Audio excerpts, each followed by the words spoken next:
الشيخ محمد بن عبد الوهاب ابن سليمان التميمي. بسم الله الرحمن الرحيم. اعلم رحمك الله أنه يجب علينا تعلم 4 مسائل. الأولى العلم. الحمد للہ وکفیٰ وسلام علی عبادہ الذین اصطفیٰ اما بعد. بات چل رہی تھی کہ اللہ رب العالمین کی معرفت حاصل کرنے کے لیے سب سے اصح سب سے صحیح طریقہ کیا ہے؟ اللہ تعالیٰ کی آیات کونیہ اور آیات شرعیہ پر غور و فکر کیا جائے. آیات کونیہ اور شرعیہ کا مطلب واضح ہو چکا ہے، دونوں کی میں نے کچھ مثالیں بھی دی ہیں. اللہ رب العالمین نے آیات کونیہ میں بہت ہی زیادہ ہمیں غور و فکر کرنے کا حکم دیا. اسی لیے قرآن پاک میں ذرا دیکھیں اللہ رب العالمین نے کس قدر ایک انسان کھانا کھانے کے لیے بیٹھتا ہے تو اس پر بھی اللہ فرماتے ہیں غور و فکر ہو. فَلْيَنْظُرِ الْإِنسَانُ إِلَىٰ طَعَامِهِ أَنَّا صَبَبْنَا الْمَاءَ صَبًّا ثُمَّ شَقَقْنَا الْأَرْضَ شَقًّا فَأَنبَتْنَا فِيهَا حَبًّا وَعِنَبًا وَقَضْبًا وَزَيْتُونًا وَنَخْلًا وَحَدَائِقَ غُلْبًا. غور کریں کہ اس قدر اللہ تعالی کی معرفت حاصل کرنے کے لیے ہر انسان کو اللہ تعالی ضروری قرار دیا کہ آیات کونیہ پر غور کرے. سوچو، انسان اگر کھانا کھانے لگتا ہے تو اللہ اس کو بھی حکم دے رہے ہیں فَلْيَنْظُرِ الْإِنسَانُ إِلَىٰ طَعَامِهِ. انسان اپنے کھانے کو دیکھے کہ اس کو کھانا کیسے ملا. پھر اللہ فرماتے ہیں، دیکھو اللہ تعالیٰ فرماتے ہم نے آسمان سے بارش برسایا، پھر زمین میں اس کو داخل کیا، پودے اگے، ہم نے اس باغات اگے، پھر ہم نے اس میں پھول ڈالا، پھول کے بعد ہم نے پھل ڈالے، پھل کے بعد ہم نے اس کو پکایا اور تیار کرنے کے بعد انسان کھا رہا ہے. تو انسان کو آیات کونیہ پر بہت زیادہ غور و فکر کرنے. کھانے پینے کے بعد ذرا دیکھیں سب سے بڑی چیز سواری ہوتی ہے. سواری، انسان سواری پر بیٹھے تو اس پر بھی اللہ نے غور و فکر کرنے کا حکم نے فرمایا افلا ينظرون الى الابل كيف خلقت. آدمی جس اونٹ پر سواری کرتا ہے کیا اس پر کبھی اس نے غور و فکر کیا؟ غور و فکر کیا اس نے کہ کیسے اللہ نے اونٹ کو پیدا کیا ہے؟ اسی طرح سے اللہ رب العالمین نے قرآن پاک پر جانوروں کو ہم روزانہ دودھ پیتے ہیں گائے کا، بکرا یا کسی جانور کا جو ہم دودھ پیتے ہیں، اللہ رب العالمین فرمایا کیا انسان کبھی اس پر غور نہیں کرتا کہ ہم نے دودھ کہاں سے جانور کے اندر سے کیسے نکالا؟ من بین فرس ودم لبنا خالصا صائغا للشاربین. کتنی عجیب سی بات ہے. ہم لوگ آیات کونیہ استعمال کرتے ہیں لیکن کبھی اس پر ہم لوگ غور نہیں کرتے کہ اللہ تعالی ہمیں یہ غذا، یہ دودھ، یہ کھانے پینے کی چیزیں کہاں سے دے رہا ہے. تو ہر انسان کے لیے ضروری ہے کہ اللہ تعالی کی معرفت حاصل کرنے کے لیے آیات شرعیہ اور آیات کونیہ یعنی مخلوقات پر غور کریں. اور پھر جیسے میں نے کل ایک آیت نقل کی تھی وَفِي أَنفُسِكُمْ أَفَلَا تُبْصِرُونَ. آخر تم غور کیوں نہیں کرتے اپنی ذات پر، اپنے اندر اپنی ذات، ایڑی سے لے کر کے چھوٹی تک، اندر سے لے کر کے باہر تک ذرا غور کرو کہ اللہ رب العالمین نے کیسی کیسی چیزیں ایک نظام کے تحت ہمارے جسم میں ڈال دیا ہے اور ایسے بنا دیا ہے کہ کبھی وہ جلدی خراب نہیں ہوتی.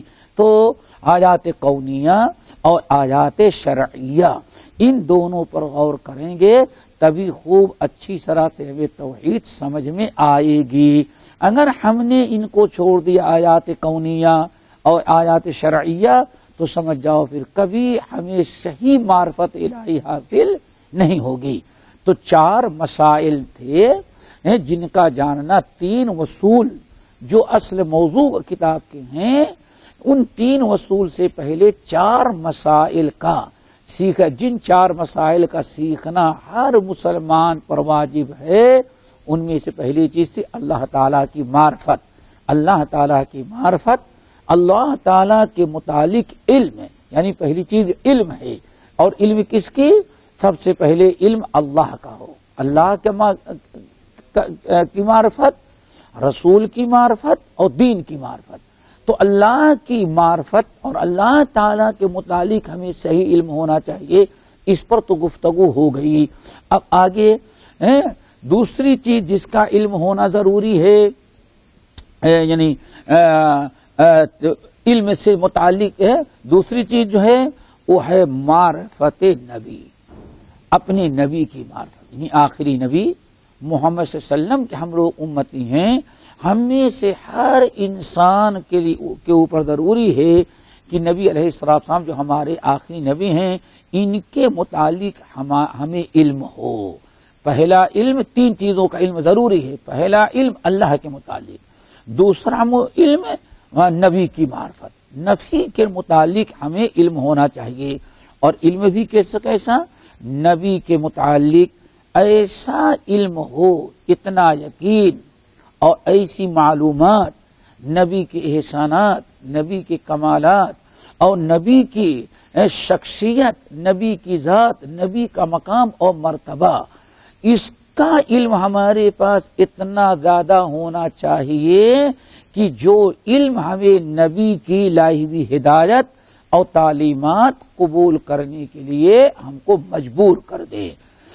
اسی لیے نبی کے متعلق چند چیزیں جب تک نہیں، چند چیزوں کا علم ہونا ضروری ہے اور وہ ہم آپ کے سامنے بڑے اختصار کے ساتھ رکھتے ہیں. نمبر 1، نبی کے متعلق یہ علم ہونا ضروری ہے کہ جب سے اللہ تعالیٰ نے ہمارے آخری نبی محمد صلی اللہ علیہ وسلم کو دنیا میں نبی بنا کر کے بھیجا، اس وقت سے لے کر کے قیامت تک نجات صرف نبی کے آخری نبی پر ایمان لانے پر ہے.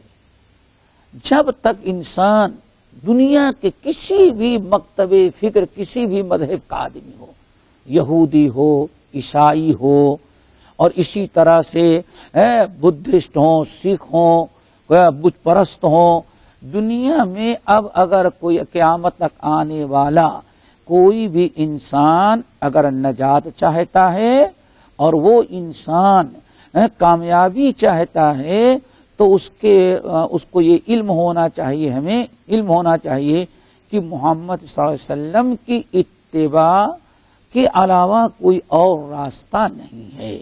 یا آپ یوں سمجھیں کہ نبی علیہ الصلاۃ والسلام کے متعلق یہ اب اس طرح سے بھی آپ سمجھیں کہ نبی علیہ الصلاۃ والسلام کے متعلق سب سے پہلی معلومات اور سب سے پہلا علم جو ہمیں ضروری ہے وہ یہ کہ ہمارے آخری نبی محمد صلی اللہ علیہ وسلم کسی خاص قوم، خاص علاقے، کسی ملک اور کسی خاص قوم اور قبیلے کے لیے نہیں ہیں، بلکہ ہمارے نبی جو ہیں پوری دنیا کے تمام انسانوں اور جنوں دونوں کے لیے ہیں. ہمارے آخری نبی اور نبی سے پہلے جو انبیاء آتے تھے ان میں یہی فرق ہے. آدم علیہ الصلاۃ، نوح علیہ السلام سے لے کر کے حضرت عیسیٰ علیہ الصلاۃ والسلام تک جتنے انبیاء دنیا کے اندر آئے ہیں، ہر نبی جو آئے تھے وہ کسی خاص قوم، خاص علاقے، خاص ملک کے لیے تھے. پوری دنیا والوں کے لیے وہ نبی نہیں تھے.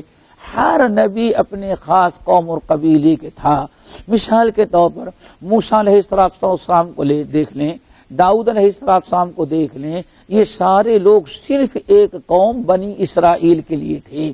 عربوں کے لیے وہ نبی نہیں تھے. یہ صرف کسی خاص قوم کے لیے ہوتے تھے، کسی خاص ملک کے لیے ہوتے تھے. اسی لیے ایک ہی وقت میں دنیا میں کئی نبی اور پیغمبر ہوتے تھے. لیکن اللہ تعالیٰ نے ہمارے آخری نبی محمد صلی اللہ علیہ وسلم کو جو رسول و پیغمبر بنا کر کے بھیجا، ان کی دو خوبیاں ہیں. نمبر 1، ہمارے آخری نبی جو آئے ہیں وہ پوری کائنات میں پوری دنیا والوں کے لیے نبی اور پیغمبر بن کر کے آئے ہیں، کسی ایک کے لیے نہیں، بلکہ عرب اور عجم اور مشرق اور مغرب کالے گورے اس سرزمین پر جتنی قومیں بستی ہیں ہر ایک کے لیے اللہ تعالیٰ نے ہمارے آخری نبی کو بھیجا ہے۔ ہمارے نبی کی نبوت رسالت عمومی ہے، عالمی ہے، انٹرنیشنل ہے۔ اور پھر جس طرح سے ہمارے آخری نبی محمد صلی اللہ علیہ وسلم ان تمام دنیا کے انسانوں کے لیے ہیں، جس دن سے اللہ نے آپ کو بھیجا اس دن سے لے کر کے قیامت تک کے لیے ہر قوم کے لیے ضروری ہے کہ آخری نبی ہی پر ایمان لائے گا تبھی وہ کامیاب ہوگا، اگر آخری نبی پر ایمان نہ لایا تو کامیاب نہیں ہو سکتا۔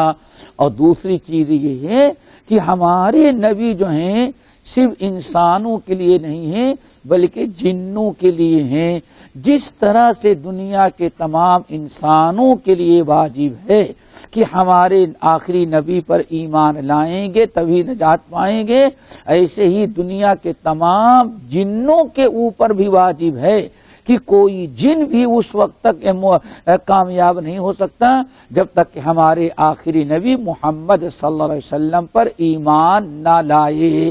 ہمارے آخری نبی کا یہ مقام و مرتبہ ہے اور دوسرے نبیوں میں اور ہمارے نبی میں فرق ہے، تو یہ علم ہمیں ہونا چاہیے کہ ہمارے نبی کا مقام و مرتبہ کیا ہے۔ ہمارے نبی کسی ایک قوم کسی ایک علاقے کے لیے نہیں ہے، پوری کائنات کے لیے ہیں، تمام انسانوں اور جنوں اور پوری دنیا والوں کے لیے ہیں۔ اسی لیے اللہ نے فرمایا یا ایھا الناس، اے نبی آپ اعلان کر دیں اے لوگو انی رسول اللہ الیکم جمیعا وما ارسلناک الا کافۃ للناس بشیرا ونذیرا، پوری کائنات کے لیے اللہ نے آپ کو بنایا، اسی لیے حکم ہے نبی اعلان کر دے انی رسول اللہ علیکم جمیعا۔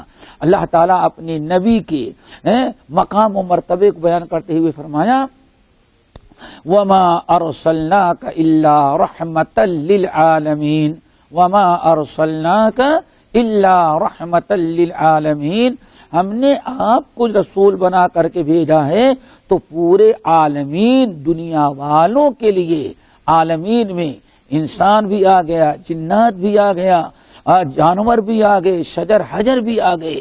اللہ تعالیٰ نے بیان فرمایا ہم نے آپ کو پوری کائنات والوں کے لیے رحمت بنا کر کے بھیجا ہے، ایک کے لیے نہیں بھیجا، پوری کائنات میں بسنے والی مخلوقات کے لیے رحمت بنا کر کے بھیجا۔ اسی طرح سے اللہ رب العالمین علیہ الصلوۃ والسلام نے اپنے نبی کے متعلق اس طرح سے عمومی رسالت و نبوت کا تذکرہ کیا فرمایا تبارک الذی نزل الفرقان علی عبدہ لیکون للعالمین نذیرا، تبارک الذی نزل الفرقان علی عبدہ، بابرکت ہے اللہ کی ذات جس نے اپنے بندے محمد صلی اللہ علیہ وسلم پر اپنی کتاب قرآن پاک نازل کیا۔ کیوں نازل کیا؟ لیکون للعالمین نذیرا، تاکہ ہمارے نبی پوری دنیا والوں کے لیے نذیر اور بشیر بنے، لوگوں کو برائیوں سے روکیں، نیکیوں کی دعوت دیں، برائی کرنے والوں کو اللہ تعالیٰ کی وعید سنا کر کے ڈرائیں اللہ کے عذاب سے، اور اچھے لوگوں کو، اچھے اعمال کرنے والوں کو، نیک لوگوں کو اللہ کے رسول صلی اللہ علیہ وسلم خوشخبری دیں، رحمت کی، مغفرت کی، جنت کی بشارت سنائیں۔ دیکھیں یہ ساری آیات اس بات کی دلیل ہیں کہ اللہ تعالیٰ نے ہمارے نبی کو جو بھیجا ہے، ہمارے نبی پوری کائنات والوں کے لیے ہے۔ اسی لیے نبی کے متعلق جو علم ہمیں ہونا چاہیے، جو معلومات، یہ پہلی معلومات ہے۔ پہلی معلومات کا مطلب آپ نے سمجھ لیا ہوگا کہ ہمارے نبی کسی خاص وقت کے لیے نہیں، کسی خاص قوم کے لیے نہیں، کسی خاص علاقے کے لیے نہیں، کسی خاص زمانے کے لیے نہیں، پورے کائنات میں جتنے انسان اور جنات پوری دنیا میں بستے ہیں، ہر ایک کے لیے اللہ تعالیٰ نے آپ ہی کو نبی اور پیغمبر بنا کر کے بھیجا ہے۔